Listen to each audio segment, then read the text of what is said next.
All right, welcome to the Monday live stream for May the 11th. So, want to talk tonight about sort of one of the thinkers who's been seminal in my development. And Joseph Campbell's fingerprints really are all over my writing, my thinking, my teaching, and really in my daily life. So I want to take a minute and introduce you to Campbell, some of his work, and why I think he is important, not only for me, but might be important for you as well. So Joseph Campbell was a student, a professor, a lecturer, an author, and his ideas concentrated on the shared structures and systems of meaning that are found in the myths and teachings of the world's religions. So Campbell started out as a professor at Sarah Lawrence College working in the English literature department. And in his teachings, he focused a lot on understanding these mythic stories that have come to us from a variety of cultures from around the world. And this was something that fascinated him, and he explored it. And through that process, he found this idea that there is a common structure, a common set of ideas that people are bound to sort of follow in their evolution. So probably the book and the work that he's best known for is a book called The Hero with a Thousand Faces. And The Hero with a Thousand Faces is really that survey of literature and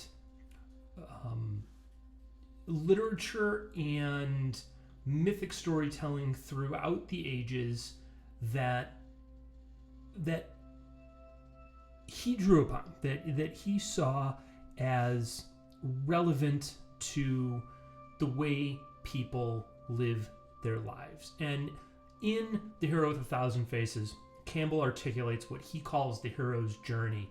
And it is his observation that throughout time, societies have these set of common and analogous stories and rituals that represent the act of human becoming, the emergence from childhood into adulthood, the emergence from being a small part of a society to a active, engaged part of a society, and that throughout time, throughout societies around the world, that a common set of themes of this hero's journey emerged, right? Now, Campbell's work found its sort of a global audience through Star Wars, which George Lucas, in drafting and creating Star Wars, credits Campbell's Hero with a Thousand Faces with the entire structure that he lays out in A New Hope. So, Star Wars backstory here. When originally released, Star Wars was just the Star Wars. After its initial release, once Lucas knew that he would have the opportunity to make the additional films, it became Star Wars A New Hope, gains the Episode 4 title as well, and we now move forward. And in Star Wars, in A New Hope, we see that hero's journey from the very beginning through its descent and climax and resolution, right? And I would argue, and I'm certainly not the first person to argue it, but I think that one of the things that gives A New Hope its sort of enduring psychological impact is how cleanly it models that hero's journey, that sort of archetypal journey that we talk about. And there are some lessons that can be taken from Campbell and from Star Wars, I think, that are easy to relate to and interesting to explore. So I think the first thing that is important to remember is that the hero's journey is a journey for all. The hero's journey in Campbell's mind is that the hero is one who places him or herself in a course of action to save another or to save a people. And if we look at the middle and last Star Wars trilogies, we see that in sort of the two main characters of Luke in the original trilogy and of Rey in the third trilogy. And what's important in their stories is that it is about a willingness to sacrifice. And this idea that a hero's journey is one that involves sacrifice. Let's think about this for just a second here, right? So what is Luke's sacrifice? Well, he sacrifices a very simple life to go off and fight the Empire. Something which, it's important to remember, he was not planning to do before Obi-Wan shows up in the film, right? So his initial plan is to go off to the Imperial Academy to go and become an Imperial pilot. And then Obi-Wan shows up, his adventure ensues, right? His call to adventure happens and off he goes. And he finds within himself this willingness to do other than the life that he thought he was going to live. And in the same sense, in the most recent trilogy, Rey sort of follows her own call to adventure, right? She's living her life on Jakku, has no intention of really stepping outside of this life, isn't rushing off to leave Jakku, isn't trying to find a way to necessarily leave Jakku. She's just existing and is eking out an existence in that way. When the call to adventure happens for her, she goes with it. She follows it. She goes after that adventure. And then along the way, like Luke in the original trilogy, she demonstrates that she is prepared to sacrifice herself to save her friends, to sacrifice herself for the New Republic. And in the final installment, spoiler alerts, but it's been out a year almost, so I don't think, well, not a year, but it's been out long enough now that I don't think I need to worry about spoilers. She's prepared to sacrifice herself in some ways to help redeem Ben Solo, right? That carries throughout the arc of those three movies. So this idea comes to us in our modern day, in our modern understanding, through this sort of Star Wars lexicon, but we have it because of the work of Campbell. And what Campbell observed was that a big and important part of this hero's journey that we all undertake in some way is a willingness to descend into the domain of the unconscious and confront what Carl Jung calls the shadow self, right? So the sort of the typical archetypal version of this is Luke confronting what he believes to be Darth Vader in the dark side cave on Dagobah, right? And Luke goes into the cave. He has this whole exchange with Yoda about, everything that you are taking in with you. Everything you find in there is what you take in with you. And therefore, when he finds Vader, it is what he is taking in with him, right? And Jung observes and offers us this idea that one does not become enlightened by imagining figures of light, but by making the darkness conscious. And part of that hero's journey, part of that journey to saving another, saving a society, saving a species, is leading us to save ourselves. And through that process, we have to confront this shadow self, this darker side of our unconscious that may be holding us back from achieving the things that we want to do. That if we are on a path towards enlightenment, we are compelled to take this journey. So let's think back to last week with our discussion of daring to know and Kant's idea of an answer to the question of what is enlightenment.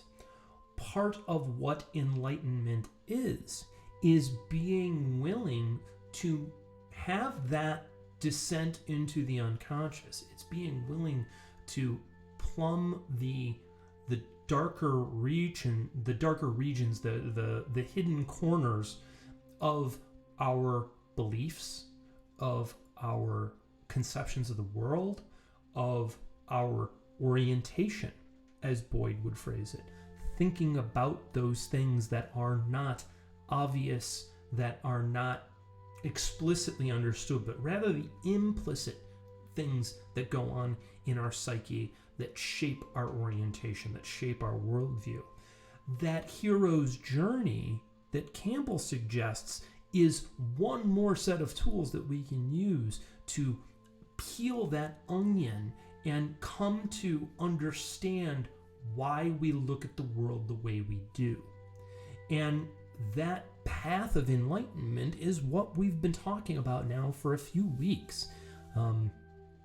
I think it's a really important one to consider. And for me, Campbell's work has been a fundamental way of doing that. So for those of you who aren't familiar with Joseph Campbell, the Joseph Campbell Foundation is a great starting point to get exposed to Campbell and all of his works. jcf.org is the website, and they are the repository now for his books, his writings, all the rest of that. I really recommend starting with the series that he did, The Power of Myth with Bill Moyers. It came out on PBS. You can get the DVDs. You can order them directly from JCF. You can get them on Amazon, things like that. The Power of Myth is a really beautiful and compelling introduction to Campbell and his ideas. The interviews that Moyers does were recorded at George Lucas's Skywalker Ranch, and the very first episode of I believe it's a 6-part series if I remember right. The first one is just the hero with 1,000 faces. Why the hero with 1,000 faces, and explores that origin story. But then the other stories, the other interviews that Moyers does really dig into the other facets of Campbell's work, the exploration of bliss, the exploration of sacrifice, the exploration of the mythic forms of gods and goddesses, the masks of God as he refers to them as. And each of these explores an aspect of archetypal human psyche that can help give us insight into why we think the way we do, why we reach the conclusions we do, why we consider certain things to just be obvious. And through that journey, through that understanding, we can really learn quite a bit about how to go through a process that Robert Keegan, in his book, The Evolving Self, which we talked about before, Keegan calls it natural therapy, and really what it is it's self-reflection. It is that fourth element of agency, self-reflectiveness, the willingness to turn one's gaze on one's own thinking and problem-solving apparatus so that we can understand how it is working, what it is doing, and whether or not it is getting us the results that we want out of that process.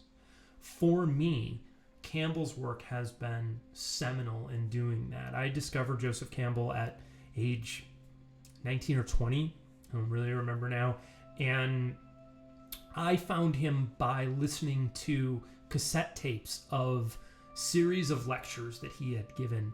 And Campbell was a prolific speaker, and he went and presented at all sorts of public locations, right? He would talk at universities, he would talk at museums. He would give these public talks, and his public presentations are insightful and informative, and it was those things that were my introduction to Campbell. And then from that, I got into reading his work, and Hero with a Thousand Faces, Myths to Live By. I have copies and I've read hunks of Oriental and Occidental mythology. I have several volumes of his incompleted History of World Religions, Atlas of World Religions, sorry.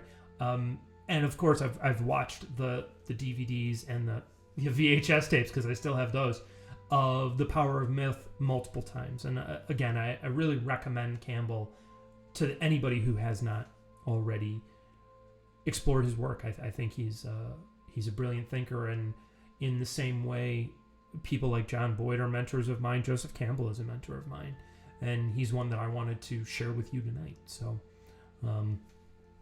I hope you find that useful and interesting. So tonight's a quick one, but I think it's an important one, and it's a thinker that you sort of have to go and explore on your own to really get into, I think. So with that, bigger videos, patrons also get exclusive content, they get some newsletter access, and they get some discounts on coaching. So if that's something that you're interested in supporting this work or getting access to some of those exclusives, then you can check us out over on patreon.com/ChrisFSW.